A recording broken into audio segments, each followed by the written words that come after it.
វិស្វកម្មរថយន្ត Humanoid សរុបចំនួន11ប៉ុន្តែក្រុមហ៊ុនដែលសកម្មមានតែ6ប៉ុណ្ណោះលោកជូជៀននាយកប្រតិបត្តិក្រុមហ៊ុន UBTech បានអានថាក្រុមហ៊ុនមានគោលបំណងផលិតរថយន្តឲ្យបាន1000គ្រឿងនៅឆ្នាំនេះហើយក្រុមហ៊ុនក៏បានចាប់ដៃគូជាមួយក្រុមហ៊ុនផ្សេងទៀតដូចជា Media Group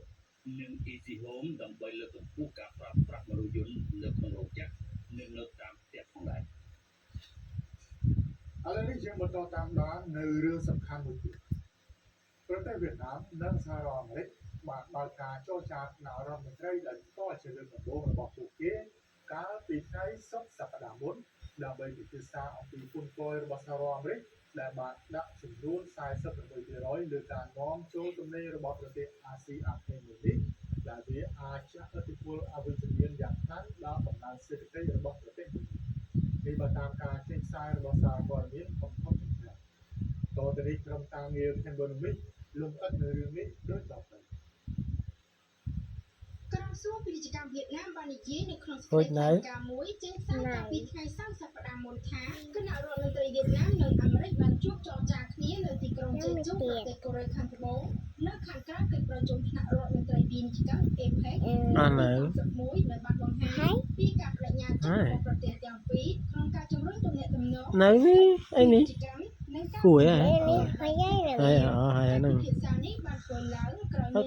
ការគ្នាតាមទូរស័ព្ទកាលពីខែមុនរវាងរដ្ឋមន្ត្រីពាណិជ្ជកម្មវៀតណាមលោកវៀនហុងឌៀននិងតំណាងពាណិជ្ជកម្មអាមេរិកលោក Jameson Greer ដែលនាំឲ្យមានការចរចាជាផ្លូវការនេះកើតឡើង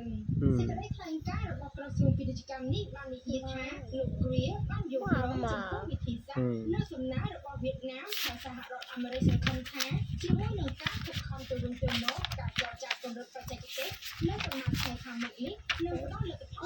មានគួររំលឹកថាអាមេរិកបានពន្យាពេលអនុវត្តពន្ធ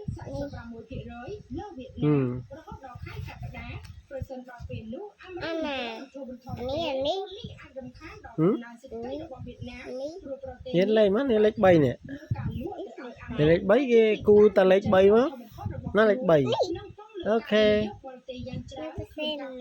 គូតែលេខ3មកយ៉ាងប្រទេសវៀតណាមមានអតិថិជនជាងក្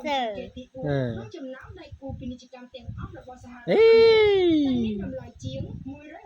123គូលេខ3ទៅគូលេខ2កាលពីឆ្នាំមុនគូលេខ2មិញនេះមិញគូអានេះនេះសើចជាមួយការរំលោភរហូតដល់ណាចាក់សៅតូចប៉ាតិចអូខេញ៉ាំចាក់យកបានកាត់លើហើយវាយកខ្សែនោះមកតែ